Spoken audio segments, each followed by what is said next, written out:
Good afternoon everybody. Delhi police crime branch की interstate sale की एक टीम ने बिहार के नालंदा डिस्ट्रिक्ट से 4 लोगों को गिरफ्तार किया है, जो कि कोविड पैंडेमिक के दौरान दिल्ली में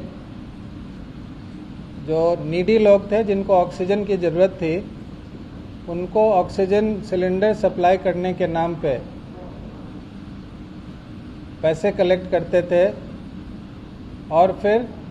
वो गायब हो जाते थे। इन्होंने सिलेंडर किसी को भी नहीं दिया। 4 लोगों की गिरफ्तारी हुई है और भारी मात्रा में इस क्राइम में इस्तेमाल किए गए instruments, bank accounts, ATM cards इत्यादि इनसे बरामद हुए हैं और कुछ कैश भी बरामद हुए हैं। आपको पता होगा कि मई महीने के शुरू में जब दिल्ली में कोरोना पॉजिटिव लोगों की संख्या में तेज़ी से बढ़ोतरी होने लगी और हॉस्पिटलाइजेशन की ज़रूरत पड़ने लगी लोगों को, उस समय ऑक्सीजन का बहुत तेज़ी से डिमांड बढ़ा था और इस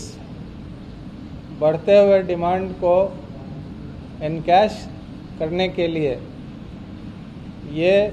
गैंग, जो कि पिछले 2-3 साल से कई प्रकार के ऑनलाइन चीटिंग, टेलीफोन के थ्रू चीटिंग कर रहे थे, उन्होंने इस अपॉर्चुनिटी का भरपूर फ़ायदा उठाया। दिल्ली में उस दौरान काफ़ी इस प्रकार की कंप्लेंट्स दिल्ली पुलिस के पास आना शुरू हुआ था और क्राइम ब्रांच ने जितने भी केसेस रजिस्टर हुए थे दिल्ली में 3 मई के बाद, उन सारे केसेस को की जब एनालिसिस हमने किया तो हमें कुछ हॉटस्पॉट्स मिले हिंदुस्तान के अलग अलग जगहों में, जहां से कि कॉल ओरिजिनेट हो रहा था।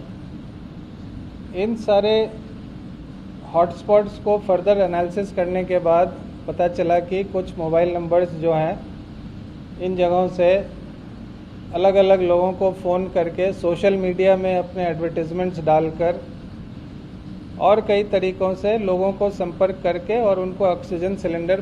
पहुंचाने का काम मतलब प्रॉमिस करते थे, लेकिन एक बार जब पैसा ट्रांसफ़र हो जाता था उसके बाद उनका फ़ोन उठाना बंद कर देते थे, जिसके कारण कई लोगों को बहुत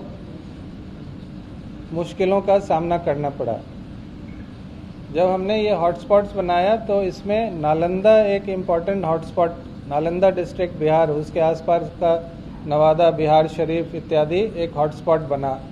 तो इमीडिएटली क्राइम ब्रांच की टीम वहाँ भेज दी गई थी और बिहार पुलिस के मदद के साथ फिर वहाँ पे further investigation on the ground शुरू किया गया। इस केस में पाया गया कि एक छोटे चौधरी नाम का गिरोह है वहाँ, जिसमें कि करीब 200-300 लोग काम करते हैं और ये पिछले 2-3 साल से इस तरह कई तरह के स्कीम्स निकाल कर एटीएम का पिन आपका बंद हो जाएगा, आप अपना पिन नंबर बता दीजिए, आपका कार्ड बंद हो जाएगा।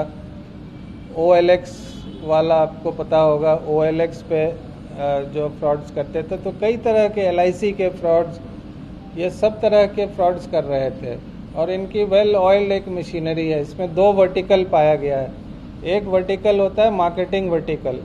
उस मार्केटिंग वर्टिकल का काम होता है कि उनको मीडिया मैसेजिंग बनाना होता है, व्हाट्सएप ग्रुप्स, चैट ग्रुप्स में वो अपने मैसेज डालते हैं कि Sachin Agarwal trusted and verified supplier of oxygen, हम आपको ऑक्सीजन सिलेंडर प्रोवाइड कराएंगे। उसमें कोई ना कोई बैंक अकाउंट का नंबर दिया होता है या पेटीएम का नंबर दिया होता है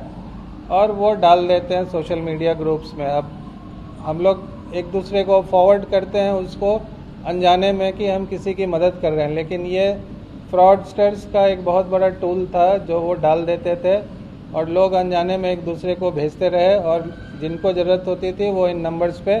फ़ोन करते थे। तो नंबर को फ़ोन करते ही वो फिर आपको बोलते थे हाँ हम अभी तुरंत आपको सप्लाई कर देंगे जी, ये लीजिए बैंक अकाउंट, इसमें आप ट्रांसफ़र कर दीजिए पैसा, या ये पेटीएम अकाउंट है इसमें पैसा ट्रांसफ़र कर दीजिए। और किसी से 7,000 से लेके 30-30 हज़ार रुपये तक इन्होंने चार्ज किया है। इसमें जो फ़ोन करने वाले लड़के, मैसेज बनाने वाले लड़के, ये एक अलग वर्टिकल होता था जो कि मार्केटिंग वाला था। दूसरा वर्टिकल होता था कि वो फर्जी बैंक अकाउंट्स बनवाते थे, उसके लिए कागज़ इकट्ठा करना, सारा काम करके और किसी किसी के नाम पे बैंक अकाउंट खुलवाते थे वो अलग अलग जगहों पे ऑनलाइन। बैंक अकाउंट खुल जाने के बाद बैंक के जैसे ही पेपर्स आते थे तो वो दे दिया जाता था फिर मार्केटिंग टीम को कि आप इस नंबर को यूज़ कीजिए। फिर मार्केटिंग टीम उसको अपने मैसेज में डाल के कस्टमर को भेजता था और कस्टमर पैसे इकट्ठा करते थे। इमीडिएटली ये एटीएम से पैसे को निकाल के और फिर जिनका जो शेयर बनता था होते होते छोटे चौधरी के पास पैसे पहुंच जाते थे। तो ये जो लड़के हमने पकड़े हैं ये बेसिकली जो उनकी जो फाइनेंस वर्टिकल थी उनके मेन लड़के हैं ये। हाँ, ये जो बैंक अकाउंट बनाना, खोलना, पैसे डलवाना, उससे पैसे निकलना, नया नया और पेमेंट के तरीके ढूंढना जिसको कि इजीली किया जा सकता है, जिसमें कि केवाईसी नॉर्म्स वेरिफिकेशन जो है वो थोड़ा सा टाइम लगता है। जैसे बैंक में they give you a certain window, आपको 60 दिन या 90 दिन का विंडो देते हैं जिसमें कि आपके केवाईसी नॉर्म्स वेरीफाई होते हैं।